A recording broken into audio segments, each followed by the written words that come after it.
kicking it all off here. Of course, 3 weeks ahead of us here. Going to be some intense Heroes of Neworth action, not only because it's just, well, a great Diamond Division that we've had all throughout this season here of season number 4.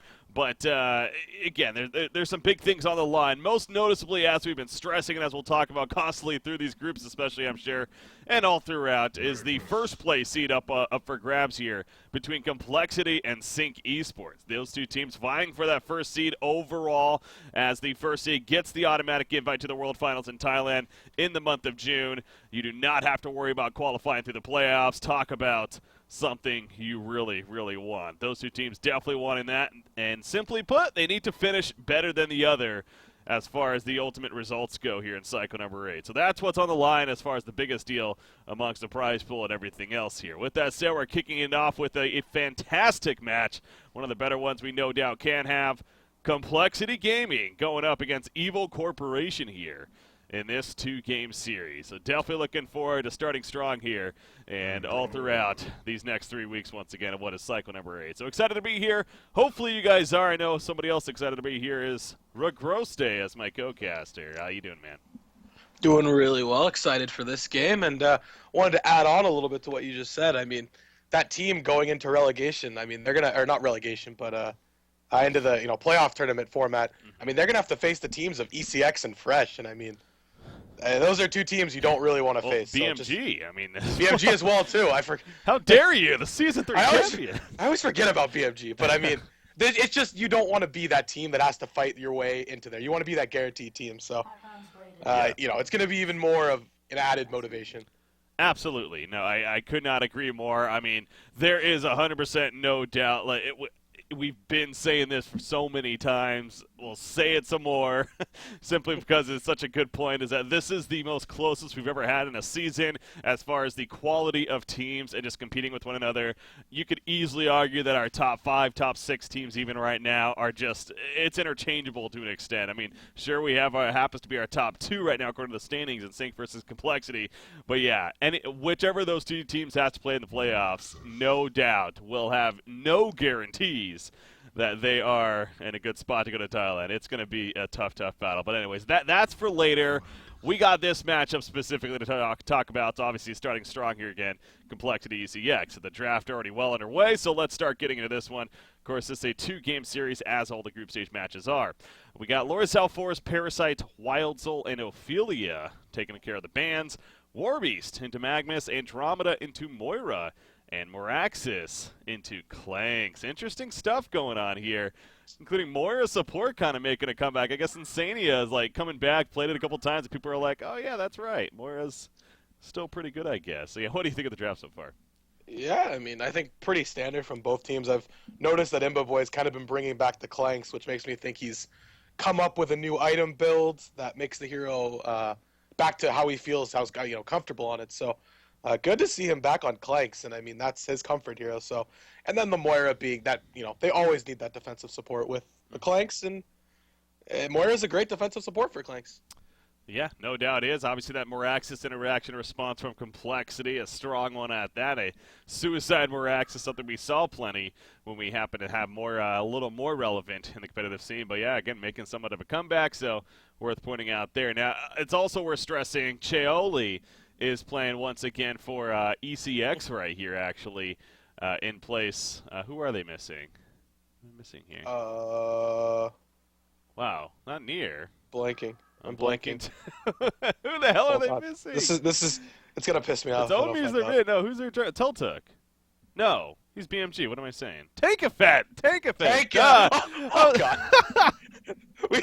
I'm sitting here. It's like it starts with a T. I know that, but no, that's not him.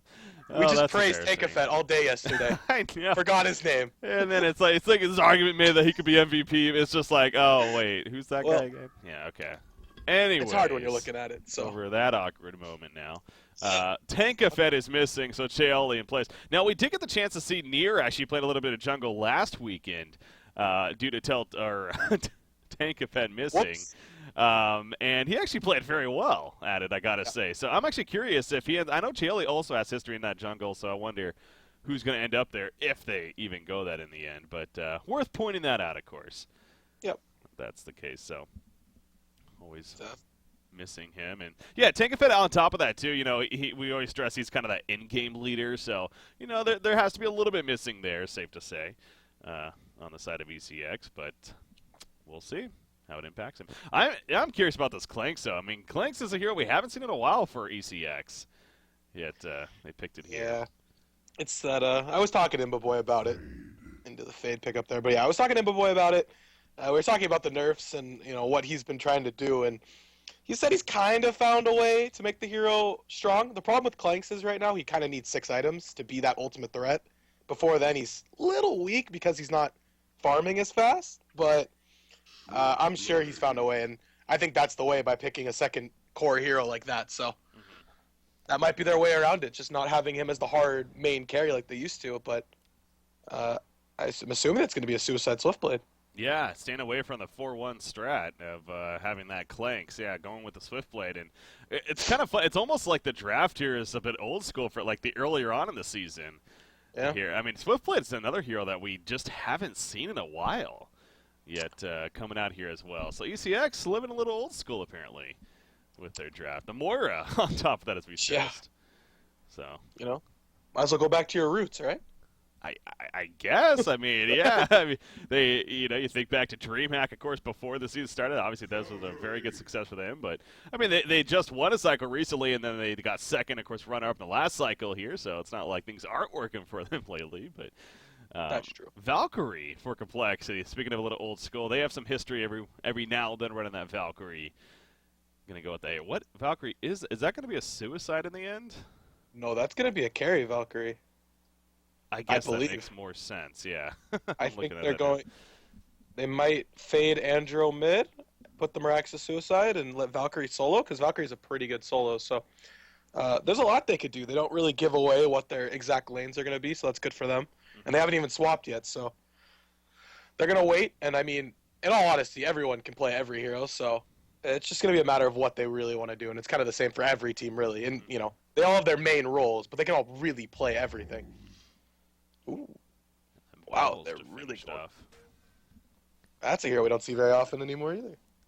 Yeah, one of those cases, though, where it seems like he's a pretty good hero to have, especially in the case of a War Beast. The Kelfield can definitely, especially now with the Staff and the Master. So, want to see it. Oh, yeah, it's been picked up a couple times. I mean, it's a powerful staff. That's been pretty clear to get. So, I do like it a lot. Surprised.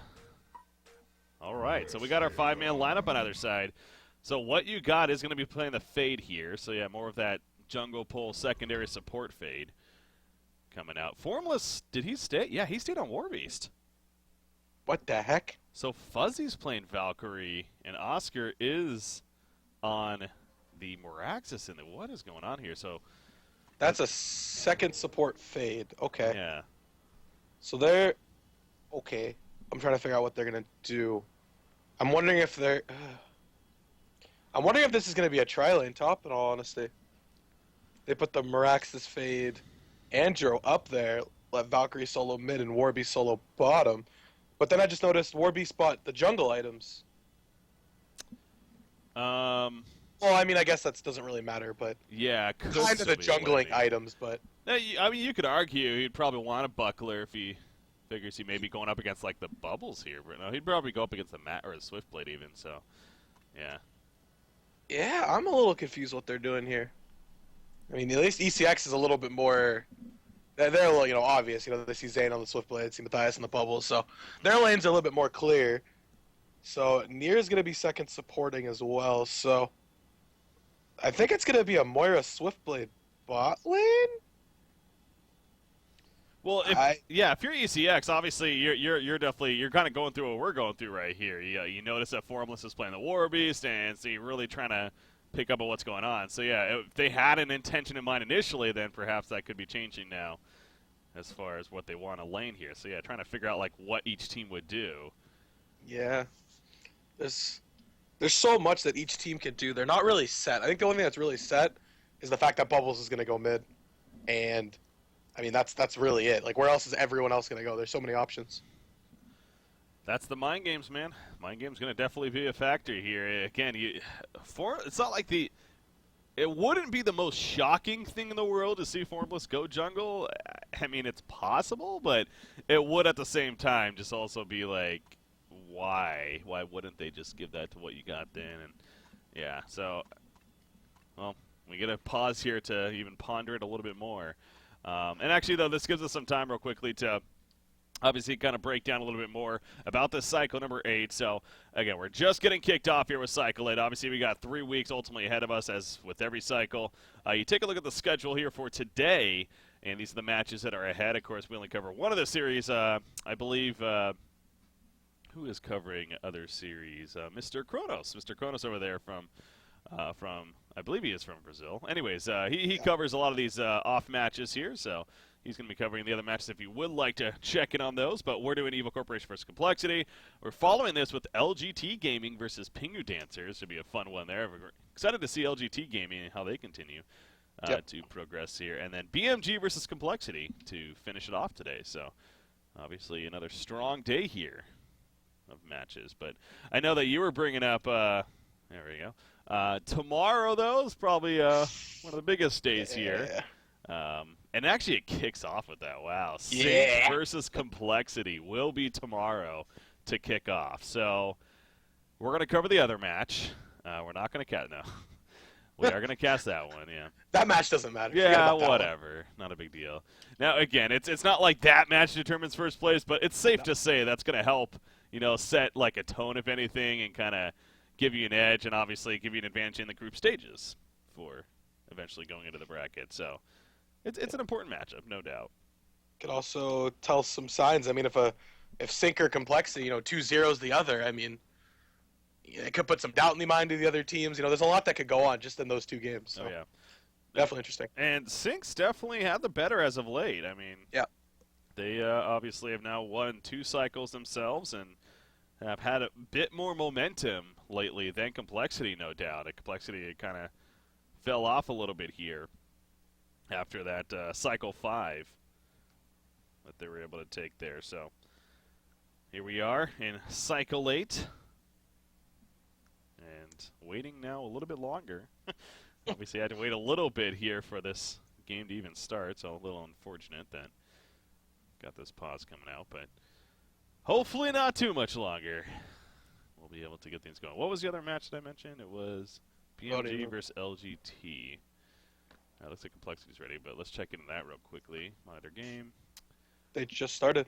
Yeah, 2.5 minutes in, so starting a little bit later themselves too, but looks like Salomon on the side of LGT, so no banning there. No gentleman's agreement there. Ouch. That's all I have to say about that hero, just ouch. All right. Here we go. Yeah, I don't have any word in this here. Like, Salomon wasn't banned, right? Is it? It was, they were scrimming yesterday, and they decided to gentleman's ban it, which kind of odd for Complexity side, because they play it and ECX doesn't, but. Yeah. Kind of one of those things. I think that's just more of like, hey, let's just be mannered. I mean, I guess. I don't know. We don't want to see it. I think it's just they don't want to see it. I hate the idea of gentleman's ban personally. I mean, if like the design, if they felt like it wasn't, if it was too like, they would address it in my opinion. So I don't know. I've always never really liked that idea, but they're gonna do what they do. Anyways. This is what ECX was doing late with the Clanks. You remember they were tri-laning it. Okay. So this is what I remember them doing this. I think Cycle 5 or 4-ish. They were running this tri-lane Clanks. Maybe it was a little bit later. Aggressive, yeah. I do. Yeah, they're running this Clanks aggressive. So this should be interesting. And there's a ward of sight placed by. I'm gonna call him TPS because easier that way. Gonna call it TPS, but. Yeah, Warbeast is going to solo bot, and they're going to try lane top with the Valkyrie and put the Meraxis mid. Okay. So this, in my opinion, benefits the Warbeast much more than the Swift lane, because the Warbeast can just constantly pull this lane over and over again. So this is going to be interesting to see if they want to swap or what they want to do, but... Well, I would have to think ECX purposely set up this way expecting this, to be fair, because... I don't know. I feel like that they figure that, the trial of Complexity was probably going to be able to fight against them pretty well. I mean, Valk, Fade, Andromeda, that's a lot of stun, a lot of lockdown. And, Clanks is one of these where he could be in trouble if they happen to catch him kind of heroes. So I think this is like their decision to do this. I don't know if I'd expect any swapping from them. more so from. But yeah, I mean, you'd figure obviously both teams. I mean, they're not just going to leave 3v1s here in the end. Going to have to eventually rotate. So that's what it comes to, is when that idea happens. Oh, Warbies, did he go a little far up? He did. He's in trouble now, and I think Formless is dead. He absolutely is. Imbo Boy gets credit for the Bloodlust kill. You could tell Magnus was just sitting there waiting, just enough for him to push up a little too far. And they caught him. Yeah, that's a very big kill. I mean, gave Imbo Boy the kill, and that's kind of the best situation you can get out of that. So it looks like Warby's just going to go jungle now, too. It looks like they might just abandon the bot lane, which is pretty much the right decision. But, yeah, going to give Imbo Boy a really good start, and that's one person you don't give a good start on that hero. Yeah, obviously the history is definitely there. Now, again, the idea of the meta has changed a little bit. No more being the Thunderclaw. We didn't mention the Elder Parasite, I guess, is kind of the new thing, perhaps, and I'm expecting to see that first item here, honestly, on Imbo Boy, but we'll see if he has maybe something else in mind when it comes down to it. But when I was watching the scrim yesterday, he kind of just did the old Clanks build minus the Thunderclaw. He just went straight Firebrand into Shrunken into Wingbow.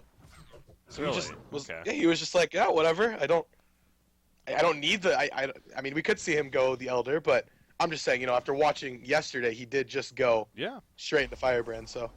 No, that's good. Obviously, insight there. I mean, if he just did that yesterday, then sure enough, maybe that's what we should expect. But to me, it just seems like the attack speed is like that's what made the Thundercall strong, and that's what would make Elder Parasite strong, right? It's that attack speed that you get to really enhance your farm, especially with that lackey of yours. And then eventually the level 2 Goon Squad. They have middle lane, by the way. Magnus coming in more there, porting in with the illusion. However, the Morax's stun. Is it going to stop enough, though? Now Morax is the one in a little bit of trouble. Andromeda doing a good job of hiding. Bubbles wants his kill, though, and he's going to make it happen, but at what cost? Matthias will go down in response, and now Magnus, he needs to make his escape. He has a steam bath, worst case. And it looks like he is going to be fine. So 1 for 1 there. Bubbles did get the kill first in the middle lane, so worth pointing out there. And you could say they still got the advantage in the end. Yeah, definitely. Still a good trade for them. And I mean, meanwhile, this is all going on. Imbo Boy's free farming bottom, and or Fuzzy Sloth and Zane are putting up a good fight against each other. So this is really going in favor of ECX this early laning phase. Yeah. Just double checking right here. I haven't done this yet, so there we go. Oh, that failed. Well, they know where to go. they know the gist of it. I hope by now they know where to go. Anyways. So. Yeah, so seeing Formless kind of rotating the general interesting here, but, kind of goes to more sense of that Ring of the Teacher build especially, and figures this might have happened anyways, so that into the Abyssal Skull. But we do see some more rotations even happening of Andromeda now coming bottom and Fade in the vicinity. So, as expected, the movement has begun here as Valkyrie is now really in a solo against Zane up here at the top lane. Zane going the early Iron Shield, though. That'll help out here. Definitely good. Really like the new Iron Shield. It was kind of always really good, but I mean, just a little extra bonus it gives you just makes it so worth it. See, he's able to tank some good damage there from Valkyrie. Valkyrie, her range is, 600, right? So it's the potential to harass, very, very effective, and her attack animation is really strong, too. I think it's pretty agreeable there. So Fuzzy Sloth, I assume, having a pretty good time. 21-4. Actually, a little surprised. I mean, look at the GPM. He's only 260. What is going on? Actually, it's bottom lane, though. Fade in a little bit of trouble right here, and Fade is eventually, going to go down. Warbeast in that ultimate. Not Warbeast, Magnus, excuse me, chasing him down. I got confused by the skin there for some reason. Anyways, he chases down for the kill. Magnus, though, in response, you see Fuzzy Sloth porting in and helping to set up a turn kill, hits the arrow to make it happen. So, at least they get the turn kill, but again, they lost Fade right prior to that. But, yeah, looking at the GPM chart, a little surprised to see Valkyrie kind of struggling. A little bit. I shouldn't say struggling, but a little lower than maybe I expected. Yeah, Zane's putting up a good fight, but I mean, it's Zane, so it doesn't really surprise me. But, I mean, putting up a really good fight against Fuzzy Sloth top lane, and, I mean, he's doing pretty well himself, in all honesty, so. Actually doing better than Fuzzy. Wow. So, I mean. Oh, that's what Imbo Boy did. He bought the Volt Stone first yesterday, and then went into the Firebrand. Okay. So he does. he does buy that item first, but I don't think he finished the Thunderclaw. So throwing that out there, but I remember that's what he did buy. So, I mean, that's an interesting concept, because it's obviously much cheaper than going, oh, here we go, actually, the bottom lane Andromeda going to be Ganamora coming in with that illusion. God, they're really using this Mora to its full effectiveness, as they should be. The constantly porting behind them, flanking them with the Shards of Harkon, and setting up an easy kill in the end. So, Andromeda once again, no, for the first time falling right here, but you can tell the aggressive nature of your ECX is definitely paying off. I mean, it's opening up a lot of room for Clanks, who is in the aggressive lane, to actually farm very well. 460 gold per minute about at this point. But yeah, 700 gold for that Volt Stone, and it's kind of the Thunderclaw minus that attack speed, really. So you're not getting the many more auto attacks, but getting that Thunderclaw proc, especially for clearing out camps, especially, you know, as we get this game moving on here, stacks is, I guess I would think, pretty powerful. So interesting. Yeah, it's definitely not bad, and I mean, I think at this point, this Legion team either needs to send 5 heroes bottom and 100% kill this Clanks, or just abandon the lane and farm elsewhere, because now they have 100% free farm Swiftblade who's being untouched. This is just so well played here by ECX. They're doing everything right. All of their lanes are winning. This is just a really good start by them. Yeah, there's really not much more else to say. It's just complexity. Yeah. I don't want to say that they look a little flat, because I don't think that's even necessarily it. I think this is more so ECX really setting the tone early on. Now, as I say this, Magnus is going to get caught out. The Ward of Sight spotting him. He was trying to get a little close there to maybe set something up, but clearly got a little too close for comfort and eventually turned on. So, yeah, the tri lane eventually, it really has shifted. As you mentioned, they essentially have given up the top lane right here. Now, port to the top lane and vulnerability on the tower. Trying to defend it right here. Moraxis, he is going to be able to. Well played by Oscar. And actually will run away before anything else happens from that. So at least he denies the tower at the top. We haven't even been talking about Oscar. He's actually doing a phenomenal job 1v1 against the bubbles. So, but he is going to run into their whole team. And that's going to be hard to get away from, even though he is Moraxis. But I guess having Hastrun helps with that. And he did get the shield proc off of it. Didn't really need it, but did proc the shield. So long gone, but yeah, I mean, now Imba Boy's going to rotate to the top lane now, and assuming Zane is probably going to end up going bottom eventually, but that's a good, okay. Yeah. That was a good kill, Bubbles. I'm surprised he didn't see that coming, honestly. It's almost like he saw Moraxis kind of rotating in there, I feel like, but he was still playing it pretty aggressive, and he just got hit by the Comet Stun. Wasn't able to hit the take cover, and they got comboed. So good execution from Complexity. Makes a nice kill happen. And so they kind of closed the gap a little bit after the strong start from ECX. That's another kill right there. So now it's just a case of Clanks is pretty high up there, but at least Moraxis, as mentioned. Valkyrie is kind of picking up some room, and Warbius is doing his thing in the jungle. He's slowly but surely recovering a little bit. Yeah, and I mean, the thing I was going to bring up is, you know, when this ECX team normally runs this Clanks, they normally run a top, and their support is just non-stop stacking, but because of how they laned this time around, I mean, there's not going to be stacks for him, so he's going to be a little bit slower than he normally is.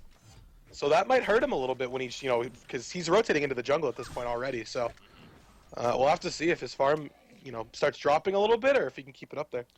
Well, and again, it's the idea that I frankly don't know what to expect, because it has been a while since we've really seen this hero consistently, and we can even tell. I mean, we're seeing it kind of trying to figure out what's actually the best right now. Magnus, by the way, that was well played. What they did right there, they used the Hellhound to actually scout out the Magnus who's hiding, and then eventually set up a Comet into an arrow combination easily for that kill. So, yeah, good job using the Hellhounds, especially for that vision purpose, and setting up that kill ultimately. And again, Warbeast, formless, like I said, this isn't necessarily a hero he plays a lot by any means, but he's playing it well enough here, and it does have boots now to go with that Abyssal Skull that he picked up earlier on. But yeah, no, that is a good point, though, about Clanks. Yeah, that's the camps aren't necessarily stacked for him here, so you wouldn't think his GPM is going to be skyrocketing, at least just yet.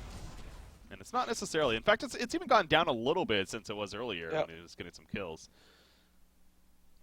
Yeah, and Warbeast is starting to recover now, and I mean, they closed this gap, this really early gap, which I think was a really early 3K gold lead.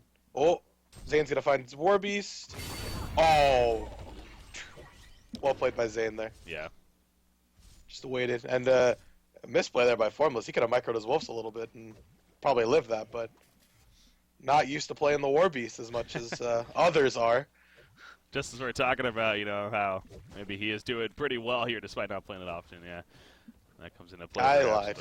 But, Jelly disconnecting right there, but will be a quick restart. But yeah, getting caught by the swift slashes, especially when you have hellhounds, you'd figure that ideally you wouldn't be able to get caught like that, but unfortunately falls. So yeah, we do see the Firebrand on Clanks though, so of course gets a little bit of attack speed from that.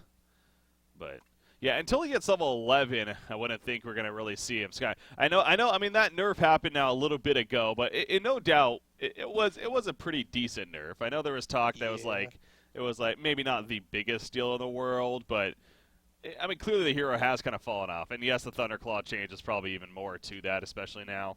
But not being able to really use that Goon Squad till level 11 for an actual farming tool, it does hurt a bit. So. Yeah, I mean, previously, with the way this Clanks has been getting farm in 2-0 and 1 hero kill set, like, you would think he'd be 500 plus GPM easily. But, he's not because, obviously, how things have changed a little bit. So, I think we're seeing that impact here a bit. Yep, and it is sad. Is it, though? My thing with Clanks was, I really like the mechanic of Clanks. I didn't like the mechanic of being able to fly over cliffs, but I liked the skill set in general. So I feel like if that mechanic of flight was maybe changed a little bit, and they kind of just left it the way it was, and didn't brutally murder Thunderclaw. Yeah. I think Clanks would still be. I think it would still be okay, but a little bit too much to the hero. And like I said, I didn't mind the hero. I just thought the flight mechanic was a little bit too strong. All right. Well, changes have happened, but you see the #1 Clanks player in Immo Boy. Yeah. Still. I'll make it work. Still making it work. Yeah, or making a point that, you know what, things have changed, but here's this different build that still works fine. Yeah, I mean, I do like the idea of the Volt Sign. I think people have maybe overlooked that a little bit because, again, it's essentially, like, is it even more damage with the Thunderclaw? I haven't really looked at that. Let's take a quick glance right here. So the Volt Stone, it deals 55 magic damage and then hits 2 nearby. And then what does the Thunderclaw do? 100 magic damage and 275 AoE even. Okay. So that's every 3 hits, I think. Well, it is a little bit stronger with the full Thunderclaw, of course, as far as the amount of damage it does. So it's not just attack speed increase, but you're spending 700 gold compared to 3,500. So obviously, yeah, it wouldn't be the same. But I think it's worth that 700 gold investment. In all honesty, I mean, it's not jumping too much into it, and I mean, it's just going to help you farm even a little bit faster. So I'm not opposed to just buying that item. Like, the item itself is pretty good. It's just what it builds into is not. Yeah. But everything else is good. Well, all right, we got the middle tower. It's in deny range, by the way, but for Axis, okay, they are gonna. Well, no, maybe love attacks at once, and then realizes maybe they want to try to bait it right here, perhaps. But that's always a little bit dangerous. We've seen cases where teams seem like they forget about it, and then all of a sudden it's actually killed by the opposition. So, yeah, to be a little careful with that decision here. But so far, it's not. Hurting complexity just yet. Bubbles knows, though. You can tell he's antsy, wants to make something happen, but by himself, probably not going to be able to. Has 1,200 gold saved up, so Matthias still trying to work on that portal key of his. About 290. What about Valkyrie? Really haven't talked too much about him here. He's got a full Energizer now. He's got the Ghost Marchers. Another 1,500 gold saved up, so what, you think Firebrand and then going from there, maybe a Geometer's Bane, or what? Yeah.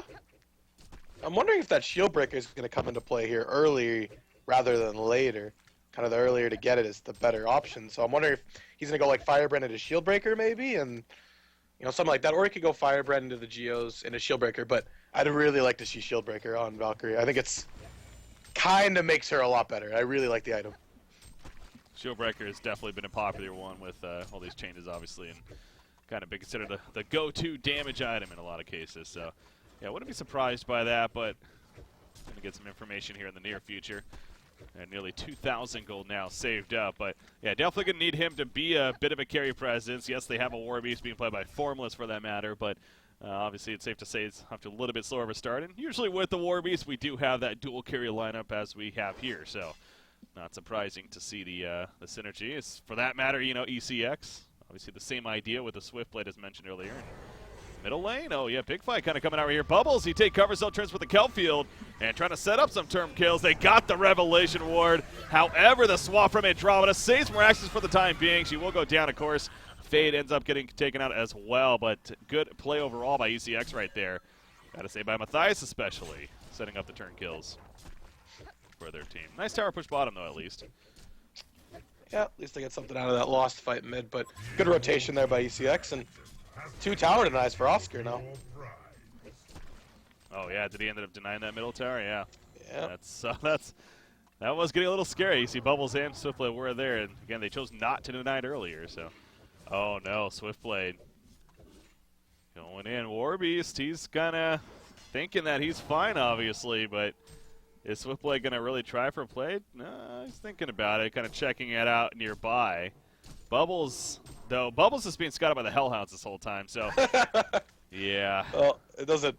It's kind of that awkward moment. It's like, oh, Swiftblade wants to go on this, but well, there's Hellhound sitting on the other guy that you need. Yeah, so if Bubbles tried, then Warbeast would know something's up. Exactly. And well, Swiftblade wants this Valkyrie. He needs Bubbles though. If Swiftblade was level 2 ultimate, maybe a little more confident trying for a solo kill, but even then, especially with the leap. He's okay, dead. There we go. That should be a kill. Let's take a leap in time. Oh my god, nobody hit the trees. Wow, that was actually really close. For some reason, Swiftblade had trouble right there. Opening right away, but Fuzzy Sloth goes down. So that's a big kill, of course, slowing him down a little bit. You can tell. Yep, and meanwhile, they still have this Clanks who, is not skyrocketing in GPM by any means, but he's still going up, slow and steady, wins the race, so.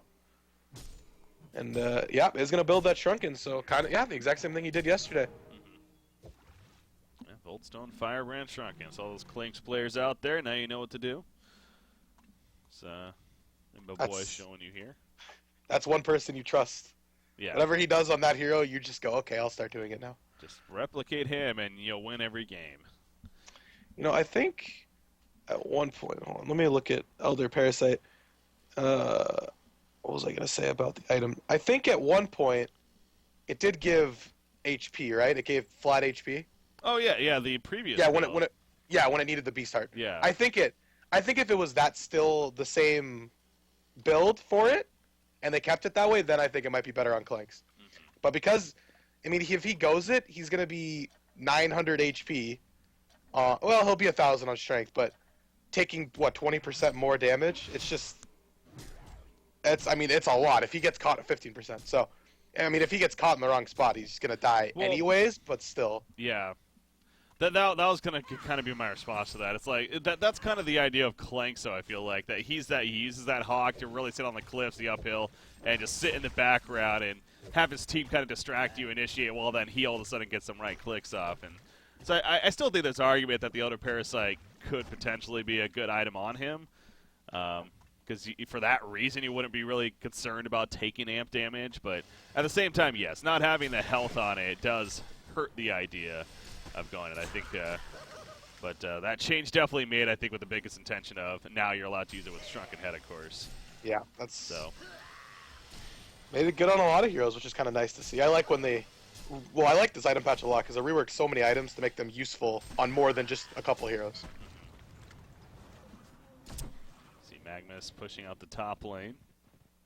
As not going to keep going, though. It's a little too far up there.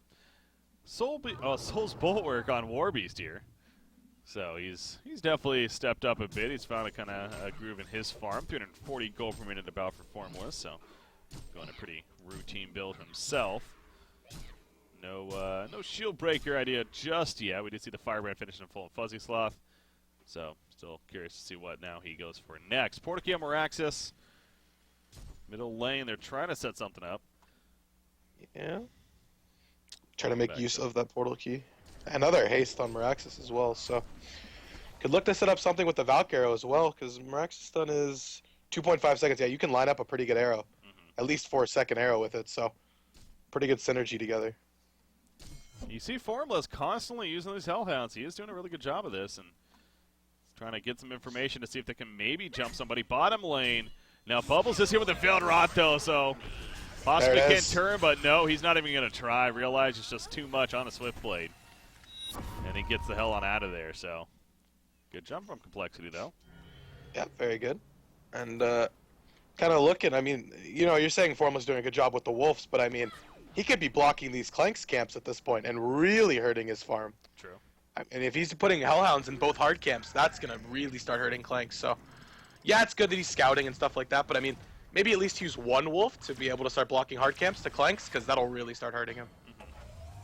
That's definitely a fair point. You're seeing Clanks constantly throughout the jungle right here, kind of doing the cycle of stacking, clearing it, waiting for next respawn, and doing the same thing. So it's been a rinse and repeat performance, and he's about 480 gold per minute right now. There are triple stack Ancients on the Hellborn side here, and actually the Warbeast, the Hellhound, just scouted that, so you got to think they're going to pay attention to that, at least try to. They have double stacked themselves over here, so we'll see if some Ancient play comes into effect or not. But the full Shrunken Head is finished on Clanks with that said, and Oh, Meraxis is a little lost. he's over here getting caught. So slashes, that'll be the finish of him. Matrax was not used right there, the silence lasting long enough. Maybe at a point too where he figured it wasn't going to be enough. So, a little lost perhaps, but I mean at the same time, it's not like he's in the most crazy place on his own side near the Legion Ancient, so. Yep, Just really no. Him. Yeah, no vision up there, and really good wards placed by TPS around everywhere to really see it. I mean, he sees the whole top part of the map at this point with the wards they have. Here comes the top tower push now.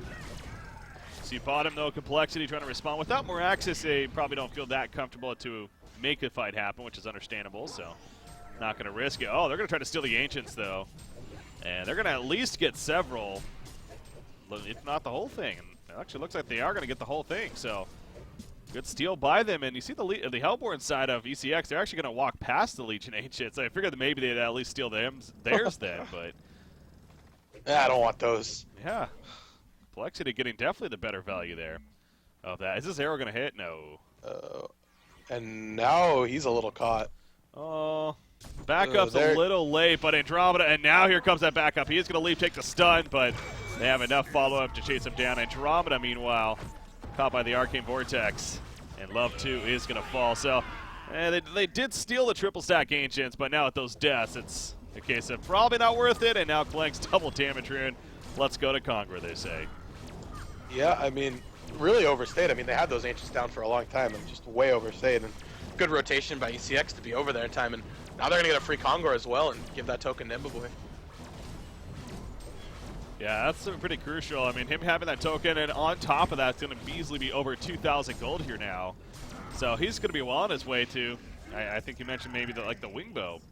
Yeah. To be coming next. Of course, still a very powerful item on him at this time. So, yeah, that's going to be a pretty big deal to have, and we'll see how Complexity is going to be able to address that. They're now behind by their biggest mount, I think is safe to say here. Blessed Orb picked up by Valkyrie, so the Geometer's Bane is going to be his choice. Yep. Good against the bubble silence, and the Clank slows a couple things, and especially against Swiftblade ulti, just being able to live it when he does ulti you and you don't have leap up, whatever it is. So definitely not bad, but I am excited to see what this Clanks does. I mean, he's going to start doing a lot of damage really fast. And he will start skyrocketing a little bit more in GPM.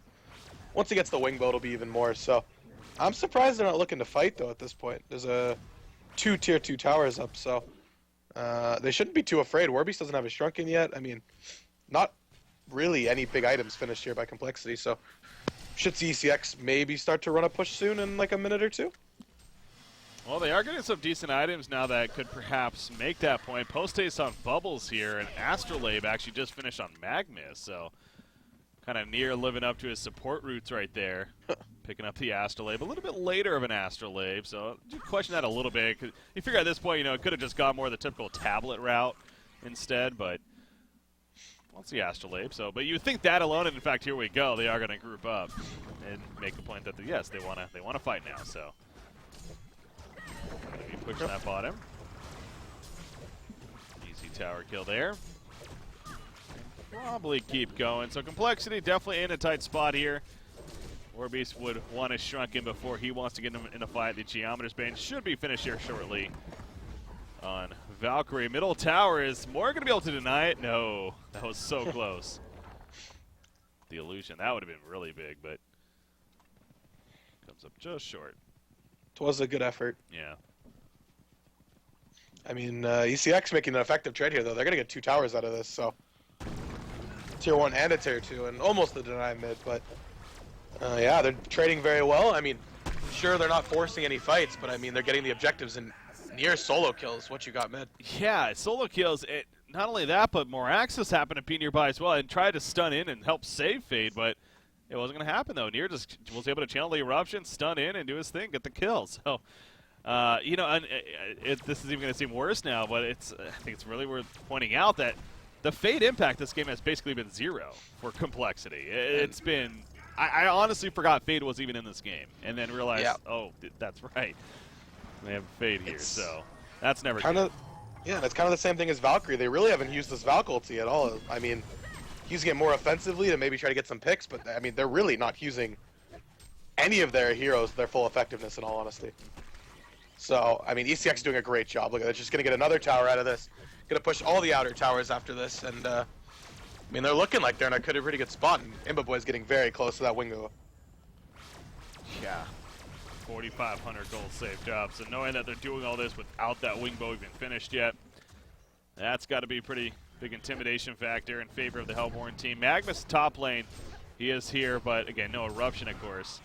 We're just going to stun out the creep wave, though, and push it back. So that'll accomplish that efforts there. You got Warbeast and Valkyrie both deciding to fall back. Shrunken is now delivered to Warbeast, as well as we see here. So yeah, Complexity, I don't know. It is an interesting spot. I mean, it's hard to say if they're on a timeline here, but if they're not going to be able to make a play here in like these next like 10 minutes, then it's going to have to be an hour-plus game for them to try to win this. And with the Clanks and how big of a lead ECX is starting to get, don't know if that's going to be realistic. So I guess the point of Complexity, I don't know, they just really need to somehow turn it on with the gank presence. But that's a lot easier said than done. Just not using this Valk ulti, and it's just this hero seems wasted to me in my opinion right now. So it's a little sad. I think they're gonna fall for this bait on the. Well, the illusion died. Oh, okay. That was just really awkward. The illusion died perfectly. And was near stunned in, but I mean, I guess they committed a lot of heroes top lane for that. So space created, I suppose. But there's the wing bow on Imbaboy, and this is where the pain train starts arriving. Yeah, 100 extra range, going to be a big deal, and then, of course, just all the stats and damage it brings in general. So now the idea that Valkyrie and Warbeast especially are going to have trouble hitting him when they already have trouble for that matter. So it's ECX, right? You'd have to think. I mean, it's just going to be comfortable kind of grouping up and maybe even trying to, I guess the token did wear off, so maybe that itself will keep them from trying to go for a siege right here. Probably wait for the next Congor and then try to finish. I think at this point ECX isn't afraid to take this late game. I mean, they should feel pretty confident with the Clanks and a Swiftblade against a Valkyrie Warbeast. They're both doing decent, but Zane gets a nice pick off bottom, but they're not doing good enough to compete with us. And mid lane. Yep, Arcane Vortex. Clanks is sitting right on the outside. He goes in with it. I notice he likes to do that. He jumps inside with it at the last second. He throws the bang, and then it all explodes, and he just does the damage right coming out of it. So Matthias also there. That was an interesting interaction. I didn't even know what happened. Matthias TP'd into the Moy. Oh. Yeah, and this creep got sucked up. So he just spawned in the ulti. Huh. Yeah. It's really okay. It's awkward. I thought he might have portal keyed in there, but no, that makes more sense there. It's a weird interaction. I guess Moira ulti doesn't stop it, so I guess it makes sense that he just TP's in, but it just looks weird when you just see, oh look, here's the bubbles. I wonder if you could actually post this after the Arcane Vortex has already been used, like in a creep inside of it. I wonder if that's targetable. So I would think not, but yeah, Valkyrie bottom lane, Andromeda even just in case, throws the swap out. And actually, I don't know what he's chasing for, to be honest. Like, Especially using the swap already, he's kind of just really kind of forced something right there. But luckily that they didn't turn on him, honestly, because I think they could have actually killed him pretty easily. So, anyways, he's going to be fine. Is the point. He got an Energizer, by the way, but Valk's had one for a while. I don't know about that. That seems like a very odd choice. It just seems like complexity is just not clicking right now. I just don't know if it's them unprepared or whatever it is, but ECX is just playing so well that they're just making it look so easy. So it could be, one of those two things. Just ECX playing so well, it just makes it look so easy, or Plexi's really slipping, but I mean ECX is playing very well, so. Wow. Fade was able to react. I don't know, you know what it was? I think it was, he got a false bubbles there a little bit, but at the same time, I guess that was the only way he was going to get in there, so it was a matter of was what you got going to be able to react. Simply put, Magnus was channeling the Eruption, went to stun in on a Fade, but Fade actually reacted with the portal key right before the stun hit him. But mainly because he saw the post-haste port in from Bubbles, like right next to him. So too early. Yeah, it was just a case of, well, they tried for it and came up short, unfortunately. Yeah, on the point of complexity, though, I know I brought this up even last week and maybe even a couple other times, but it is interesting.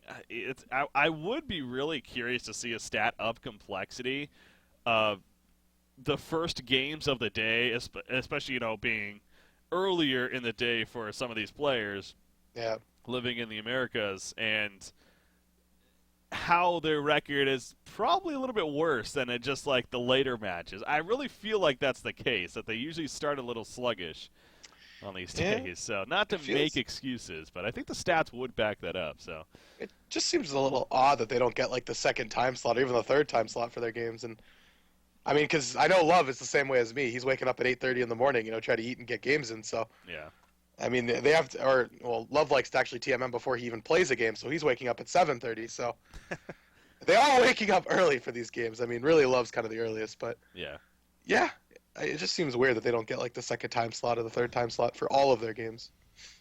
Yeah, let the Europeans play the first time slot. Yeah, and I never really looked at it from that perspective that they maybe do get a lot of these earlier time slots compared to others, but it is what it is. Yep. Sometimes you got to wake up a little earlier. All right, so here they are, though. And again, ECX definitely, though, has kind of been outplaying them in a lot of ways throughout this game and deserves to be in this lead that they are for the time being.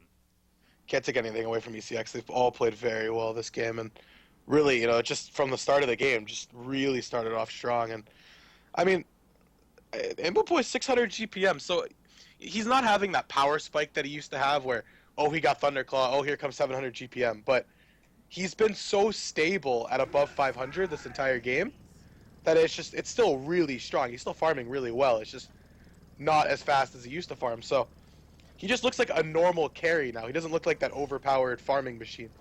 Yeah, no, I agree there, but I also think it kind of does go back to complexity and their lineup, their idea. Yeah. It clearly was the intention of they wanted to draft a lineup, especially that could really take advantage of a Clanks who wants to sit back and farm a little bit more earlier on in the game. And, with this aggressive nature, the Fate especially, the Valkyrie is kind of their carry presence. She brings that. So I think it's just that the lack of execution there, whether it's because of trying or just simply not able to get it, then that's kind of put them in this spot too. So, but yeah, Clanks, Imboboy, he is making a point that this is still a viable hero. He just may not be on that level of crazy ridiculous that he was before, but by all means he is still viable. So showing that here most certainly. Another 3,000 gold saved up. I think just going the geometers being here, and I wonder if he still could even use the Volt Stone possibly to make that arc light ground now. It doesn't even make it. Yeah, right? It does. Oh, I did double check before I said that, so it does. It takes one Volt Stone and then 2 Warp Clefs. Wasn't there?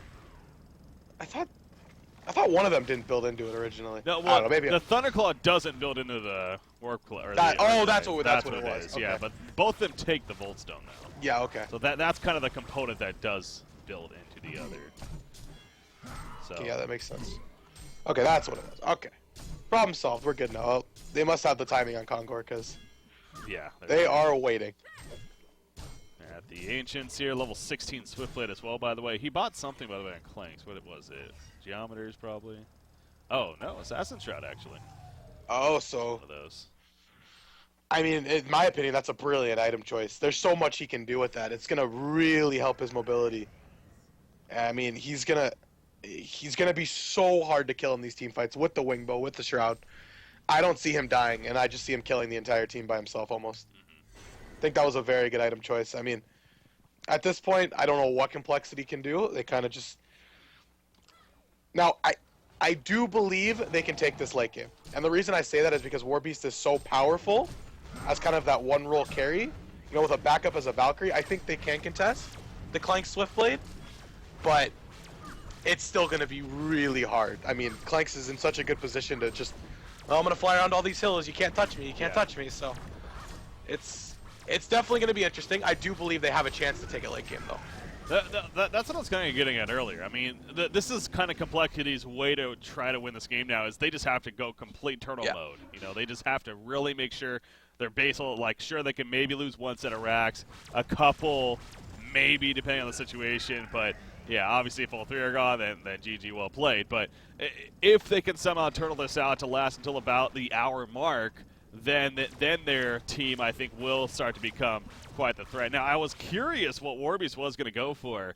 He actually does end up going the Brutalizer with the branded Saber that he picked up here. So I was wondering if it was going to be that Savage. Again, though, it seems like a lot of people have made this point, though, that Savage just isn't that good, though. So no Savage. He will not go the Savage. Goes to Brutalizer instead. So the Wingbow is still going to be, you know, an effective tool in the end. Yep. And I don't know if we should expect to see a Spyglass on him or Valkyrie. Actually, in terms of the Spyglass, I actually have an idea what, you know, could make the item a little bit better, but I was thinking, what if they just made it a consumable? Made it the same price, just make it a consumable and make it last for, you know, a certain amount of time. And then it might just be, or leave it, or let it be an item that's usable in the ward slot. And I think then it'll be an item that people will look at. Because then it'll have a use. It's so hard that it takes up an item slot. So taking up the item slot is really the biggest deal, you think? Yeah. In my opinion, it's just, it eats up one item slot, and it doesn't... If it didn't take up an item slot like that, I think 100% it'd be picked up a lot more. And I think a lot of heroes might pick it up a little bit more. But just the fact that it does eat up that item slot. Yeah, that's an interesting take on that.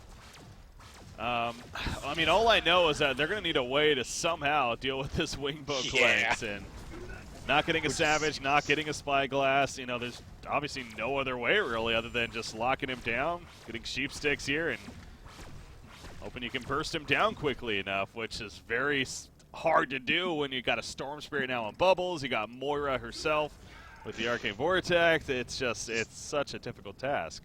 He's not dying. You need to focus everything but him at this point. Yeah. He's not going to be the one that dies. Oh, they're kind of going in right here. 4-second arrow actually does hit, but there we go. There's the Arcane Vortex stalling any follow-up.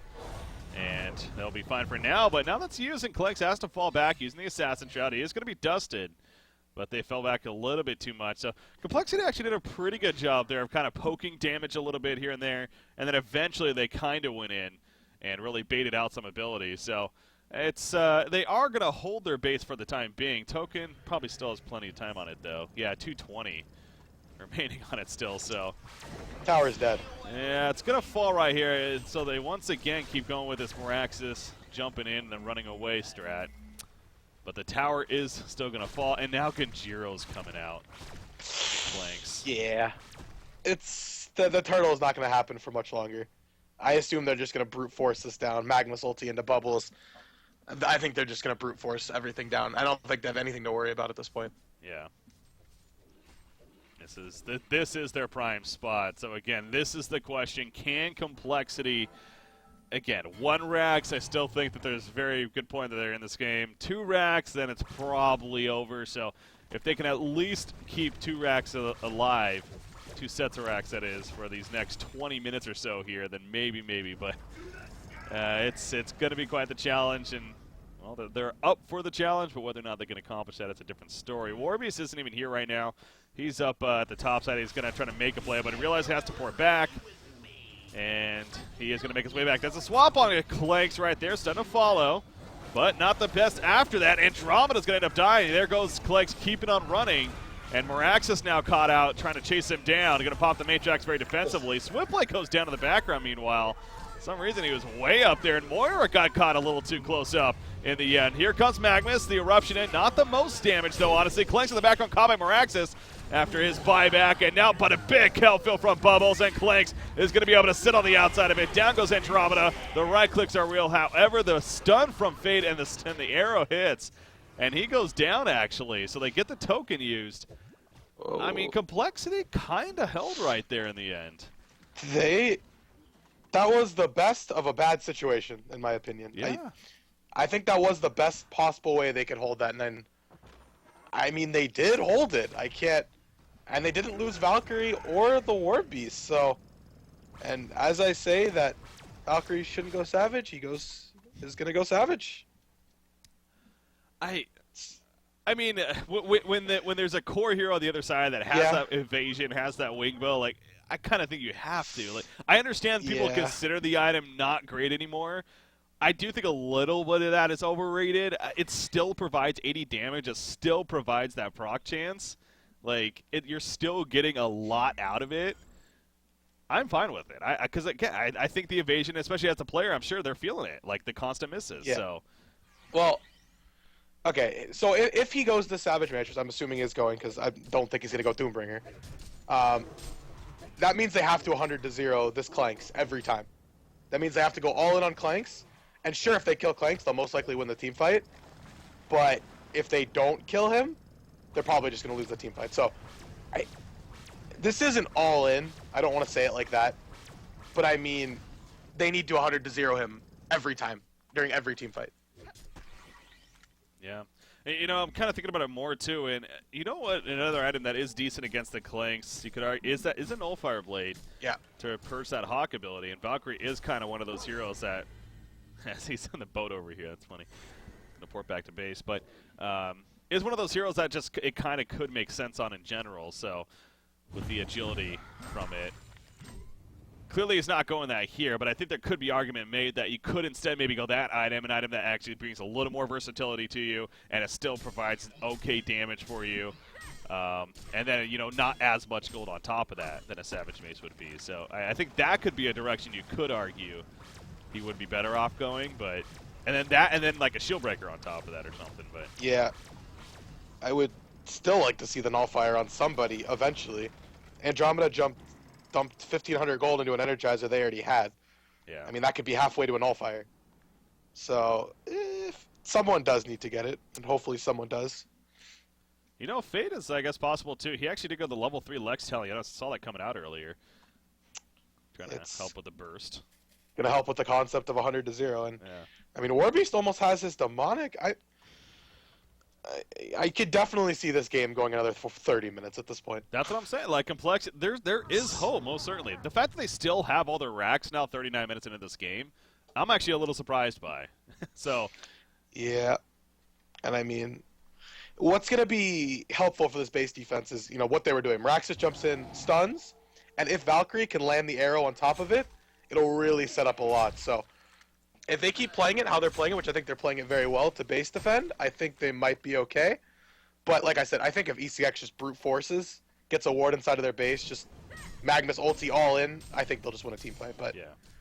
I might be a little wrong just because of how farmed this Legion team is starting to get.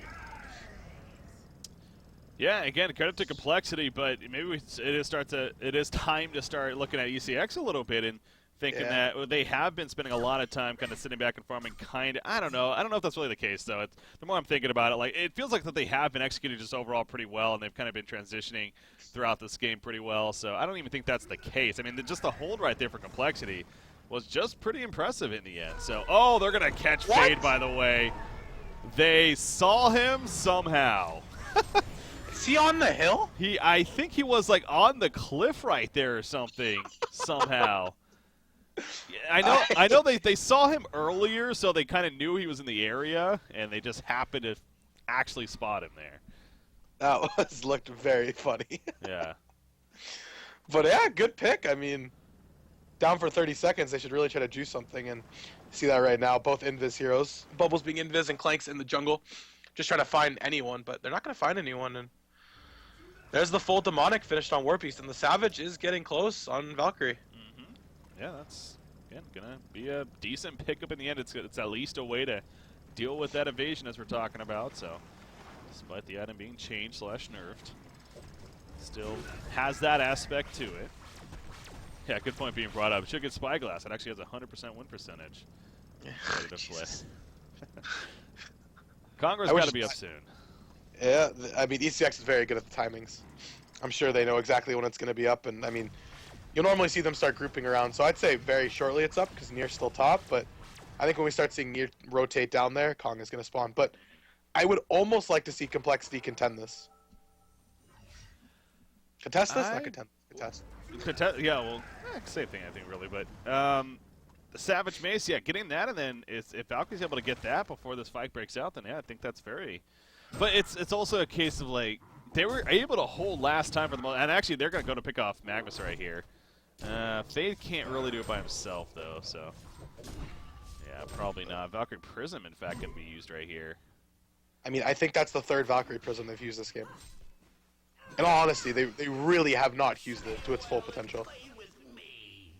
There's the arrow into Kong. The question is, are they going to want to defend this? Bubbles might eat this arrow. Oh, wow! A lot of damage. Oh, that did so much damage. Yeah. That was like near max range. Yeah, that was insane. You know, to buy a health bot, I mean. So that's token and bananas, right? Yeah, there's the bananas on Zane. Yeah, so now, but this is what I was saying earlier, I mean, so Complexity, I mean, they were able to hold, granted they had the tower up and they did lose the tower, but now they do got some more progression. They do have the Savage Mace now. You mentioned the Demonic. They can hold again. I mean, it is very possible right here from Complexity. We'll see. Well, then there's this. Then there's this, though, and he goes right for the racks. It's already at half life, so yeah, it's a little bit different when the tower's dead. For sure, so. Oh, that was an interesting use right there. Very preemptive. Yeah, now they don't have that cooldown, so Complexity, they may feel a little more comfortable on trying to make something, but they didn't in the end, and down goes the rack. So, but again, losing one racks, I mean, it's not the biggest surprise in the world. And it's 45 minutes, so I'm sure they're still okay with losing that. No. I want to say Clanks is going to go that symbol last item. I mean, it's basically the same item build without the Thunderclaw, so he's going to get to the same point he always gets with the exact same items. Because he always ends up selling the Thunderclaw anyways. Yeah. So he's still going to be that exact same threat. Oh, yeah. Yeah, the Valkyrie Prism was used, and actually now Clanks. They should know. They saw the tree get chopped down. Oh, man. God, they're going to jump. There's a swap, actually. If they get this kill, this is huge. He's going to die the first time. The support, now they stun in the back on the supporting cast right here. Meanwhile, Clanks is trying to deal with these couple, but he is able to fly away with the Hawk ability. Now Andromeda and Miraxis kind of on their own. Andromeda will fall, but Swiftblade in trouble. So he can't get the Swift Slashes off. He finally gets it off. The Storm Spirit almost screwed him right there. Then more than helped. He does get it off, though. Down goes Miraxis. Here's the counter, and Warbeast will fall. You see Clanks. Man, oh man, getting caught was big, but he was able to resurrect, and as soon as he did, he flew over the cliff and was able to turn that with the rest of his team. So it was a pretty chance for Complexity, but now they're in a tight spot here, as I guess Warbeast does have a buyback. That was a huge misplay from Complexity. They both missed, Valkyrie and Fade both missed their stuns on the respawning Clanks, and Clanks just flew over the cliff. They both missed everything. I was wondering how he got up there so easily. Now here we go. Clanks is going to be jumped, but there's the Arcane Vortex.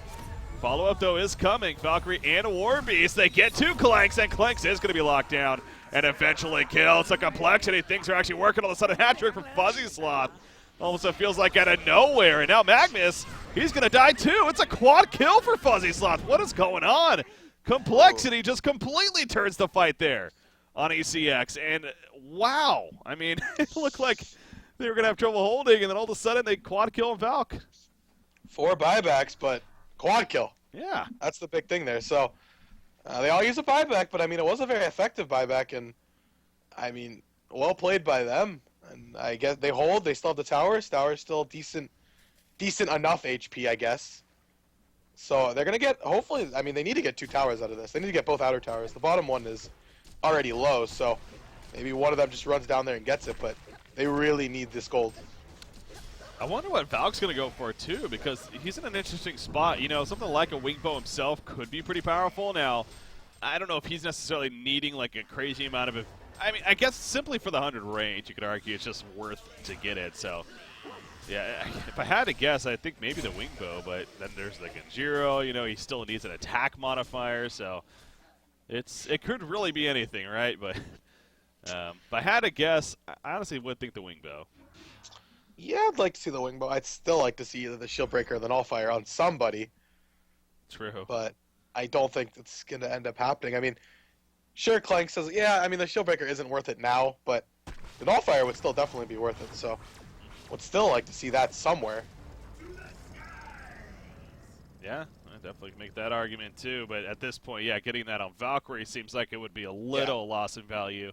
You kind of really need him to just continue being a big damage hero, which you look at the hero damage charts for that matter, and he can't say I'm really surprised. He is actually topping it at 20%, so going to scout the arrow right there, but sees that they're coming for him and will run away as Sheila dealing with the Hellhounds, yeah. That's always fun interaction there. Valk sends in the illusions. Gonna keep them in check. 26 more 100 gold saved up on Warbeast as well.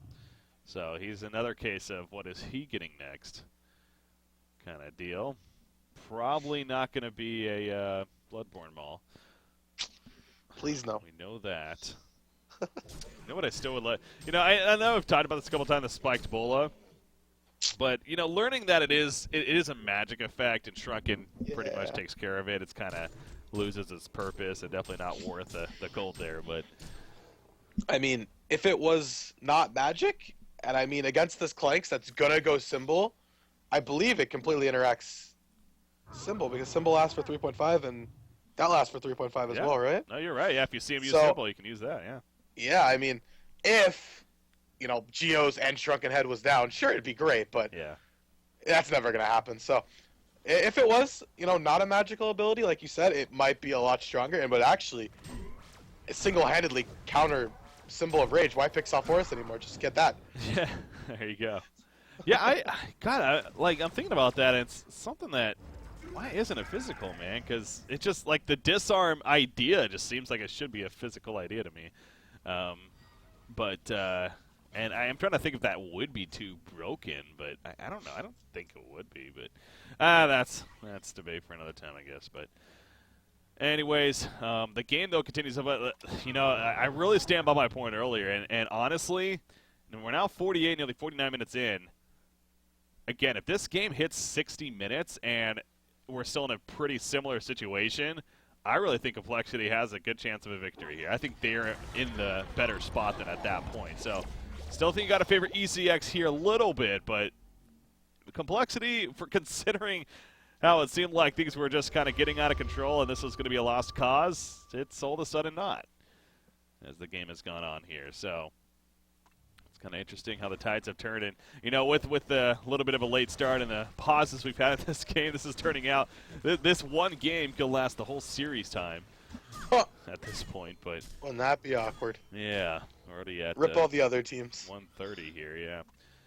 Well, is what it is if that's the case. Whoa. Frosthoof, Skull, and Bubbles, yeah. Why? I don't know. I mean, attack speed slow's nice. They wanted it. I mean, I'd almost like to see it more on the Swiftblade or the Magamus, but I guess it's not bad on Bubbles because he's kind of going to be in the fray of the fight anyways. So I don't think it's bad. And actually, the more that I think about it, I don't think it's bad at all. Because I think he's going to be in the middle of those fights anyways. So I think I'm okay with that, actually, the more I think about it. Yeah, it's considered to be one of these, again, the aura effect, the use of it is strong. People like the idea of the Frostfield play. Like, seeing a Bubbles with a Frostfield play before wouldn't be the most awkward thing ever. I mean, it's definitely possible. So I think it's that mentality. If that would have been a thing before, then a Frosthoof Skull now was kind of makes sense, seeing on set hero. So, you know, has it for that purpose right here. We'll see, you know, how effective it is. As Symbol mentioned earlier, is finished, of course, on Clanks. 1,400 more gold saved up now, and probably to place here, just rebuying Shrunken, if anything. But still has 8 seconds, even. Still safe for the buy. Yeah, he has it. He had that Shrunken since, what, 25? Yeah, he has not used it only a couple times. He really has been, I mean, only dying once and having 8 seconds left on Shrunken for having it 25, we'll say 25 minutes. I don't remember exactly when he got it, but, I mean, jeez, okay. And there's any second now. Yep. ECX is so good about keeping the timings on this. Well, they're sitting in the pit for now, but yeah, it's got to happen any second here, you'd figure. And then ECX will look to drop it quickly. So, getting here a little early, it looks like. They're just sitting there waiting. They might have been off by about a minute or so, because, yeah, they're losing a little bit of time here, but it's not the biggest in the world. As long as they can actually secure a Congor kill out of it, that's what really matters. They all just started walking away. Yeah, it just looks funny. I wonder if they're like, crap, did we get the timing wrong? Yeah. Well, my guess is they're like a minute early, so it's going to spawn another 30 seconds here probably or something like that. But ECX will be our token timer. Yeah. We don't need it on the screen. We could just use ECX. Yeah, of course. Yeah, that's one of those spectator things I've definitely tried to make happen on a list of nice spectating ideas that would be kind of fun and nice to have, but helpful hints. Helpful stuff, yeah. Yep.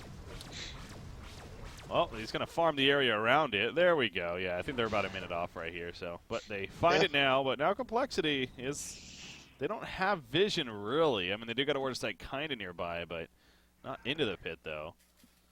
Yep. I mean, they have the arrow vision they're going to have. Yeah, there's the arrow right there. There's the Valk ulti as well. Yeah, but they were soft. They definitely were seen. Oh, wow. 5-second arrow on Clanks, invis. Oh, my gosh. They're going to see him. They're going to swap him out. Oh, my gosh. Here we go. This is a big kill if they get it. Can they, though? Morax is trying to block him. He gets stunned. Valkyrie going jumping on the uphill. Here comes the suicide. There's a lot of chaos all over the place. Clanks no topper.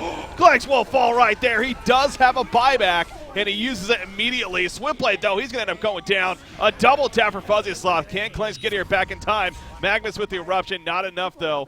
To secure more kills. They did kill Fade and Andromeda, but definitely an exchange much more in favor of complexity so far. Storm Spirit, on him. Moraxis right there.